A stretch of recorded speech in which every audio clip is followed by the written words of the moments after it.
Welcome to this edition of Journals of Spiritual Discovery, brought to you by spiritualteachers.org. I'm your host, Sean Nevins.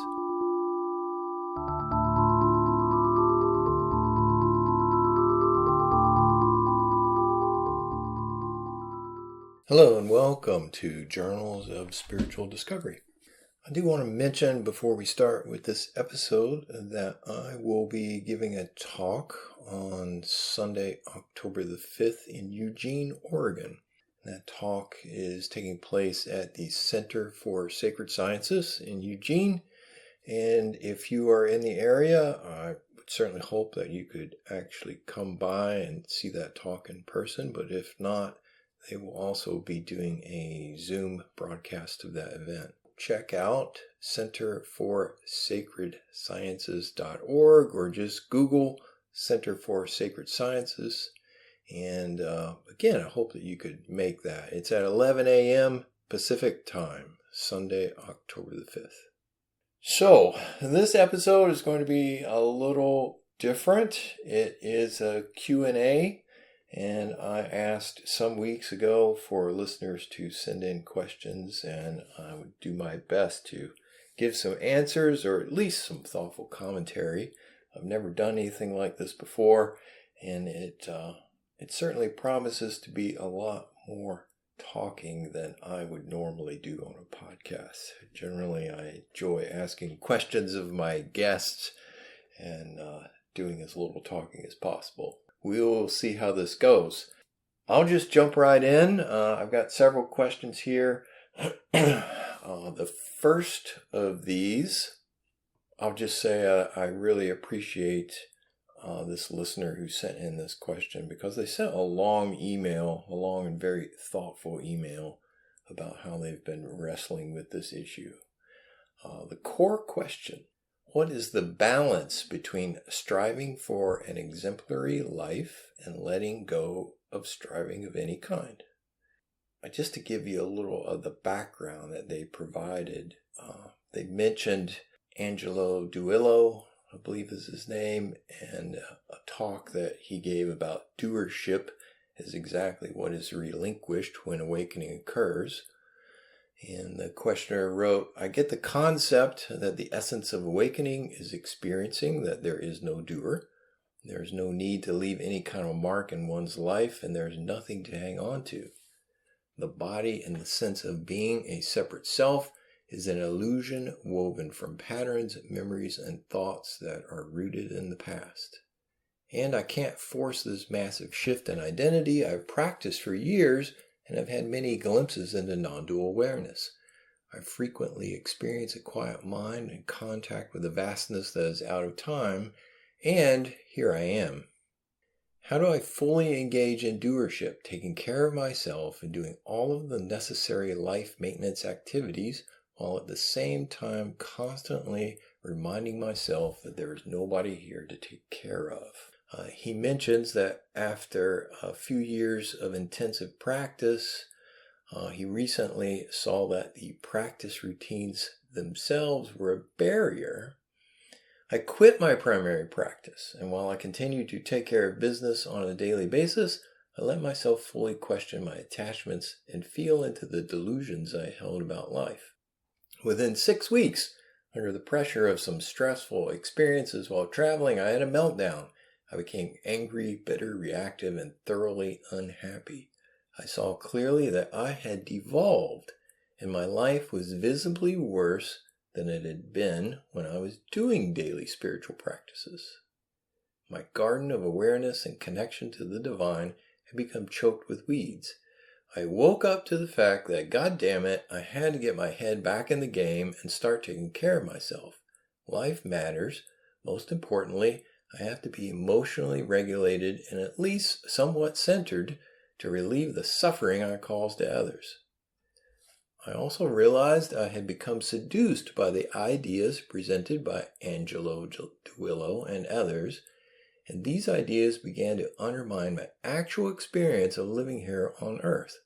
Not only was I not enlightened, I quickly became very unhappy, and I was in fact dancing with decline and unhealthy unraveling while entertaining ideas of letting go of the delusion of the ego. So my question, again, what the hell do we do with our very necessary doership routines while we are waiting at the threshold of awakening, an awakening that may never come? Is spiritual practice a delicate balance between being open to nobody is here, while at the same time taking care of myself who is very much here? I really appreciated seeing the thought process of this questioner who, to a large degree, by the end of their email, had answered their own question in that last line. Is spiritual practice a delicate balance between being open to nobody is here, while at the same time taking care of myself who is very much here? And I say yes, and that is a large part of what spiritual practice is. It's very useful for all of us to hear, and I can certainly relate to reading ideas about enlightenment or awakening and thinking that I should be a certain way, or through some mental manipulation I can sort of lever myself into awakening or enlightenment. But that is not how it works. I think Richard Rose, one of his core ideas was backing away from untruth and how we can't postulate what enlightenment is, because if we do, we're essentially creating a picture of something that's our imagination versus reality. Being open to nobody is here. That really is a powerful way to approach this. To be open to the idea, the possibility that the truth may be that all that I know myself to be and understand myself to be may not be true. Yet that doesn't mean that I am going to not feed myself in the morning. I'm not going to get a good night's sleep. I'm not going to go to work the next day. I'm not going to take care of my family. Doesn't mean that, but it means being open to possibilities. So thank you for that question. I really feel like you did answer that one yourself as well as I could have answered it. So thank you for sharing that with everyone. Another question that came in, they wrote, another thing that was on my mind was, how does a seeker tread water? And this is an idea that I talk about in my book, Subtraction. At the very end, there's a chapter called Spiritual First Aid, and I mention developing the ability to tread water. And they wrote, I go through bouts of being up only to be followed by a down with some backsliding thrown in for good measure. It is easy to feel like I'm on a spiritual path when I'm fighting some negative traits or tendencies, or seeing some glaring precipice of identity to back away from. But when that is gone, I feel lost, unenamored with my path, struggling in direction into what seems just vagueness. I get addicted to the pendulum swings because it feels solid. I don't believe I've ever got flung out from that pendulum swing into any real prolonged period of just treading water. So I am intrigued by this term, to tread water. It is not as easy or overlookable as I had first assumed when seeing that term years ago. So, yeah, I would say that to tie this into what you wrote, treading water is that place where my normal approach to the spiritual path isn't working. I'm not excited. You use the word feeling lost or unenamored. You've lost your connection to the thread of inspiration or to the thread of curiosity. And what do we do in those moments? I will often go back to examples from physical activity, right? Like working out. You've got your workout routine down, but you don't feel inspired. You really don't want to go. And it's pretty easy to flip into, well, I'll just skip today and I'll just skip tomorrow.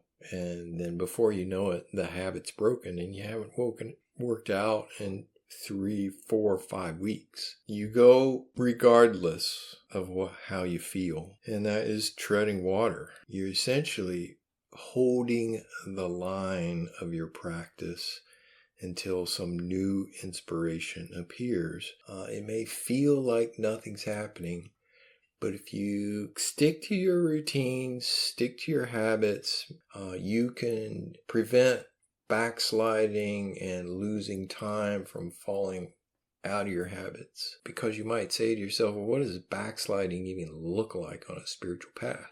The whole path itself, it's not like working out. It's not like, okay, I did sit-ups for 4 weeks and now I feel like my abs are a lot stronger. Now I haven't done sit-ups for 2 weeks and my abs feel weaker.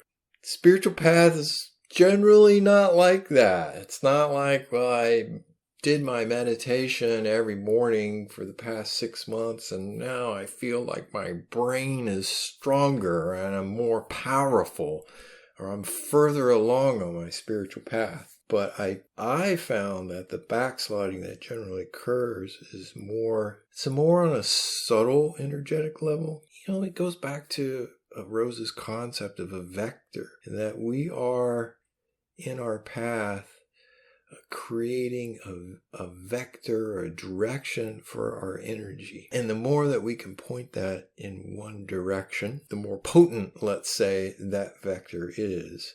And the more we're essentially saying to the universe, whatever is out there, this spiritual path, spiritual question, this quest is the most important thing to us. It's like we preserve a space into which an inspiration can fall and be heard. And I think that last part is what's key. And be heard, because God, the universe, angels, whatever it is, our higher self is always speaking to us. But our mind is generally too clouded with thoughts, too clouded with plans for the future, too crowded with desires for this and that, to have the space to hear. The more that we can hold our vector, keep to our practice, the more that we allow that space to be present and allow the possibility of hearing our next inspiration. In my experience is that the inspiration always eventually comes.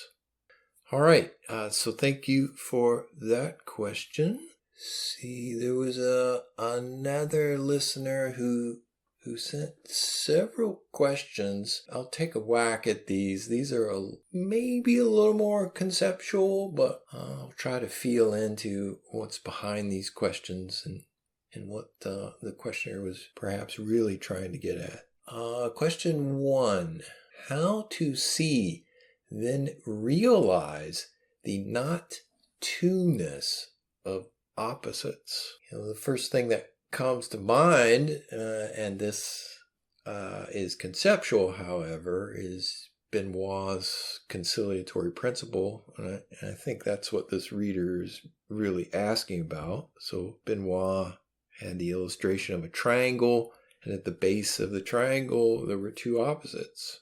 So let's say apparent life and apparent death, right? Those are two opposites. And what is the reconciliation of those two opposites, life and death? If we could hold those two thoughts, ideas in our mind at the same time, we may find a place or a space from which not really a merging, but a third way emerges. And that, in Benoit's illustration of the triangle, your base of the triangle was the two opposites, and at the apex of the triangle was the conciliatory principle. And so this question is saying, hey, how do I do that? Just tell me how that's done.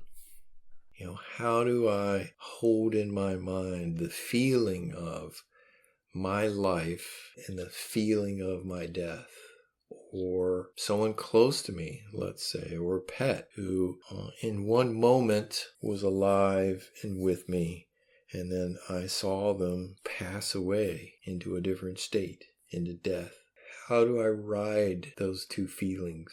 How do I hold those two feelings? I'm trying to feel my way into explaining that, into what it is to experience both those things within seconds of one another, and to feel in some way that there is a third, there is an alternative, there is something that transcends life and death. And I wonder if the questioner could find two opposites that had that sort of feeling for them, that weren't conceptually interesting or a curious thing to think about, but something that had real powerful emotion behind two opposites. And if they could allow themselves to feel deeply those two opposites, and essentially almost like rolling a marble between your two hands, the consideration or the feeling of those two states, rolling that back and forth in the mind and feeling for some moment of relief, maybe is the word, feeling for some moment of uplifting in that mix of, let's say, sadness and joy. There's some hint of peace. Maybe that's a way to feel into that realization of the not-twoness of those opposites. So question number 2 is just about as difficult to try to provide an answer to. How to notice the background. How to notice the background. I think that what they're asking about is what we many of us probably have a feeling for now and then, or an experience of now and then, that there's something behind all of this apparent motion, action, doing. There's some stillness. There's a background. Patty Ann Rogers had a poem called I believe it was called The Background Beyond the Background. And that's what she's pointing to, is this greater whole that is holding all things. And of course, that's just a concept, right? How do we notice it? How can we experience it? Something that I have been doing and finding a lot of value to is just taking 5 minutes.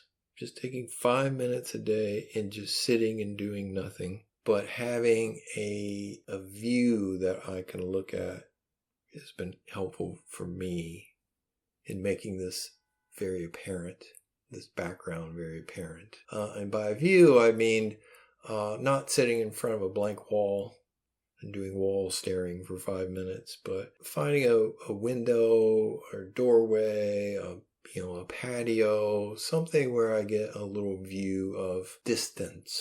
I can look into the distance a bit and get my gaze focused outside of where typically in a day most of my gaze is within 4 or 5 feet of myself.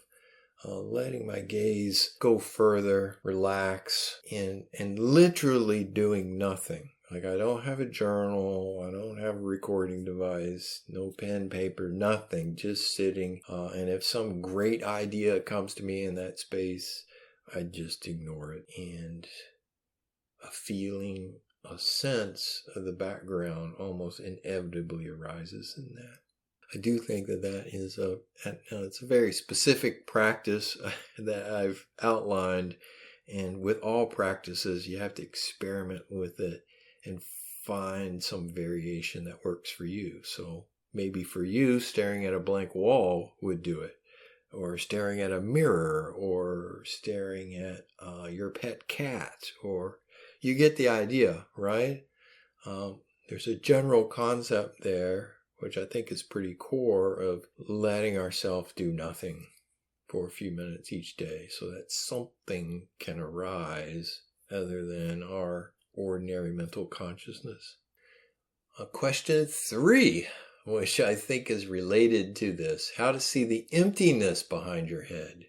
So they're essentially asking about Douglas Harding's headlessness. As many of you probably know, Douglas Harding has any number of experiments, as he called them, where he helps you turn your attention to the space or the place where we think in our imaginations that we have a head.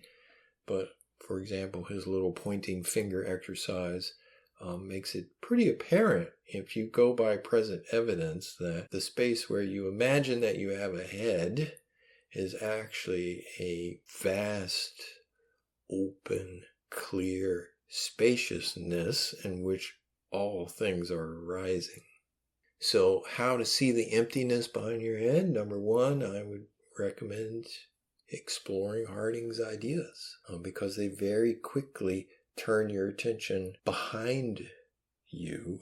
Also, if you haven't looked at John Wren Lewis's material, Wren Lewis doesn't have much in the way of advice of what to do or directions to look, but he does have some very beautiful descriptions of his awakening experience. And I found that those gave me a sense, a Douglas Harding-like sense of there's something behind, there's something in back, there's some direction that I could almost be pulled into or fall into, place of emanation perhaps. And that is what this question is getting at, how to see that emptiness behind your head.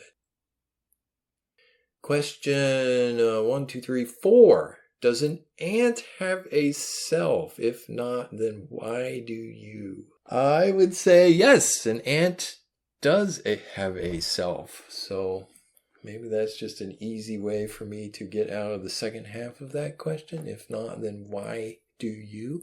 I think humans have a lot of hubris about their self and feeling that they are very special, and that most of their human qualities are actually just animal qualities that we share with many, many animals, and for all I know, with plants as well.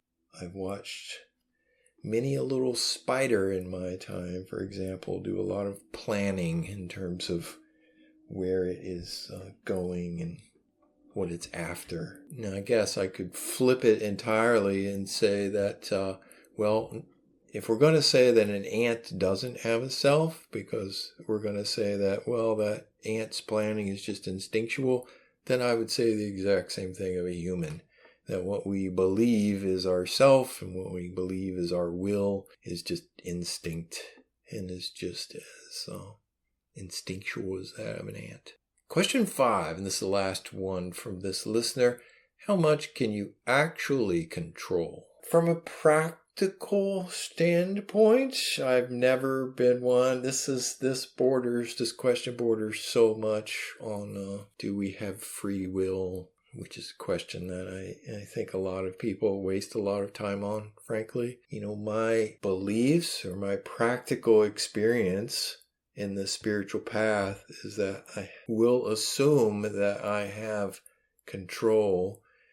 I will assume that I can make choices. I will assume that I am going to choose to read this particular book today, or listen to this podcast, or do a meditation, or go see a lecture or teacher, whatever, all these things that I lump as part of a spiritual path, that I have some control over those, and I'm going to exercise my will. I'm going to build a vector, as Rose would say. And I think that's a key part of becoming, is that we are going to make choices.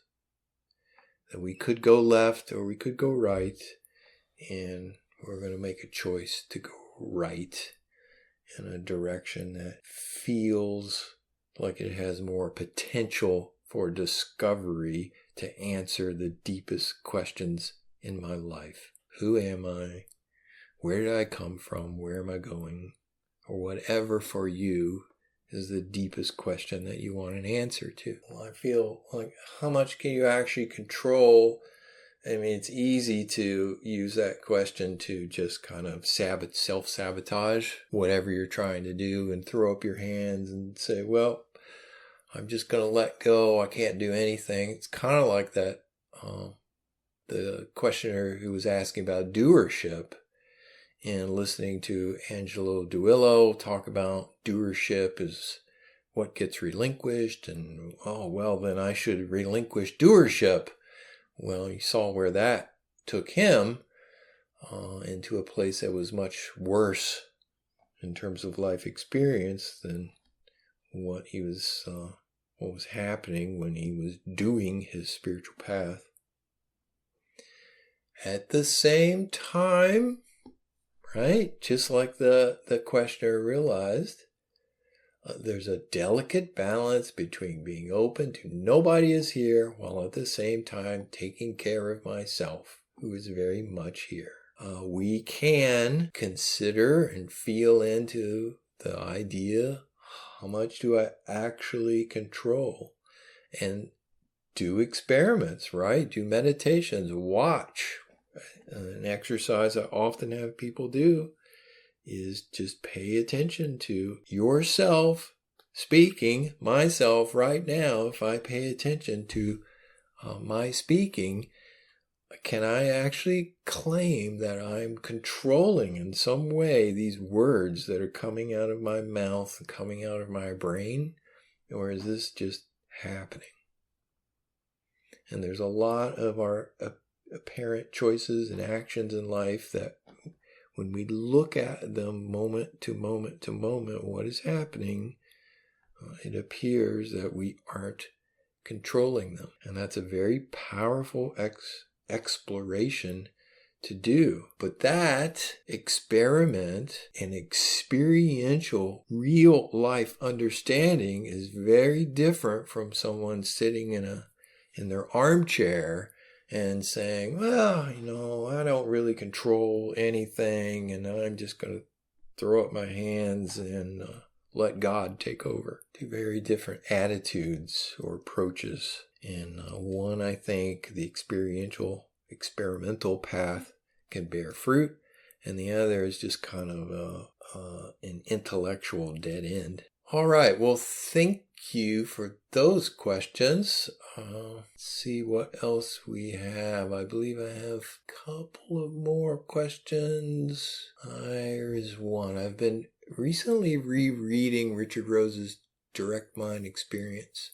On page 78, he talks about the reverse vector and says you should ask what is untrue, what is absurd or ridiculous for you. I have a very persistent mental knee-jerk reaction to certain thoughts that I've been working on for years. I know it's absurd and ridiculous. I have explored numerous reasons for it. Pride, feeling a lack of control, a lack of self-respect, among others. It has lessened over the years, but I'm still trying to find the root cause of the reaction. And I appreciate the reader. They explained more about the apparent cause of the reaction. I really appreciate them sharing that. I won't share those details. They continued, my questions are as follows. How will I know if and when I find the root cause? How do you know if what you're doing to find the root cause is backing away from untruth, or if it's just psychoanalysis? Do I even need to find the root cause? Is understanding the trigger and response enough? Great question, very practical question, which I appreciate. And this reminds me of, I also wrote in Subtraction in the spiritual first aid portion of that book. I think I also wrote about having the discernment to know when let's call it a psychological block or a psychological reaction is something that you really need to change versus something that you could live with, that it's okay. And, for myself, To use an example, let's say that I am afraid of spiders. I mentioned spiders earlier and noticing how intelligent they are. Let's say I'm afraid of spiders. When I see a spider, I scream every time I see a spider. Now that can be very irritating to me, maybe to some people around me. It can be embarrassing to me. I can wish that I didn't do that. I can try to figure out. I can try to observe. I can try to explore my childhood. I can explore past lives. There's almost endless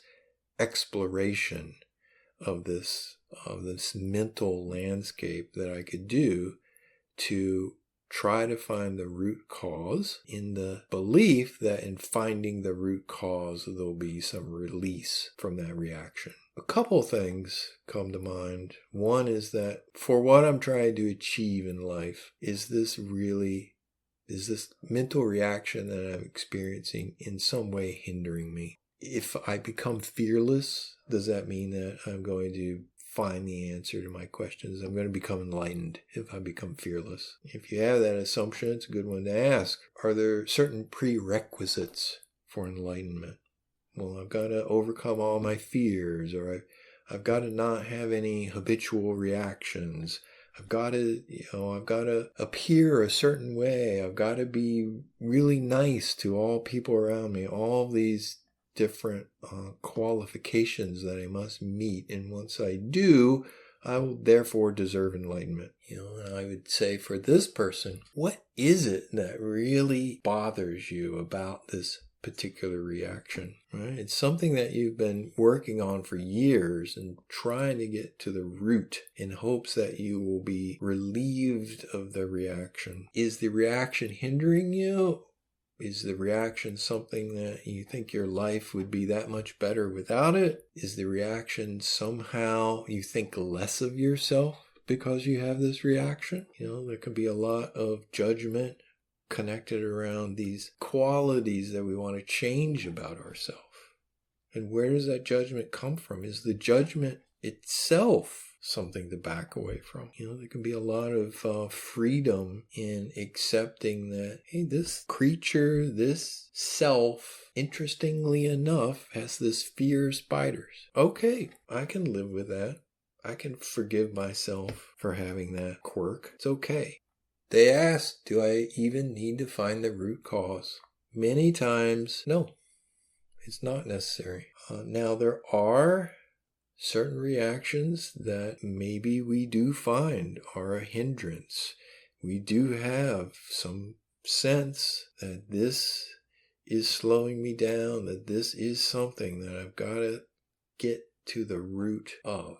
In that case, well, how do you know when you've gotten to the root? Just thinking about my own experience, I think that there's only been a few times, I think, where I felt like I got to the root of a reaction, and I got an understanding of that reaction and the whys of it. But I found that didn't necessarily mean that the reaction instantly went away.